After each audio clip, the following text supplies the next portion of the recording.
வணக்கம். ஸ்ட்ரெஸ் அப்படின்றது எல்லாருக்குமே வரும்.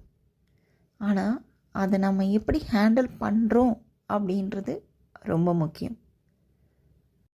ஏதாவது ஒரு ஹாபி இருந்தால் நம்ம மைண்ட் ரிலாக்ஸ் ஆகும், நெகட்டிவிட்டியும் குறையும். எக்ஸாம்பிளுக்கு ஆல்பர்ட் ஐன்ஸ்டைனுக்கு வயலின் ரொம்ப பிடிக்கும். அவர் ரொம்ப டென்ஷனாக ஸ்ட்ரெஸ்ஸாக இருக்கும் பொழுது அந்த வயலின் எடுத்து ப்ளே பண்ணி ஸ்ட்ரெஸ்ஸை கம்மி பண்ணிக்குவார். கிரேட் திங்கர்ஸ், சக்ஸஸ்ஃபுல் பீப்புள் எல்லாருமே ஏதாவது ஒரு ஹாபி மெயின்டைன் பண்ணிகிட்டே தான் இருப்பாங்க. அது மியூசிக்காக இருக்கலாம், பெயிண்டிங்காக இருக்கலாம், கார்டனிங்காக இருக்கலாம், ரீடிங்காக கூட இருக்கலாம், எதுவாக வேணால் இருக்கலாம்.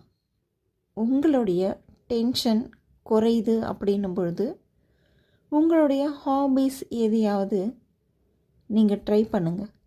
ஸோ அது உங்களுக்கு நெகட்டிவிட்டியை குறைச்சி பாசிட்டிவிட்டியை இன்க்ரீஸ் பண்ணும், மைண்டையும் ரொம்பவே ரிலாக்ஸ்டாக வச்சுக்கும்.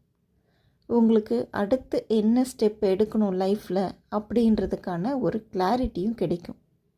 நன்றி.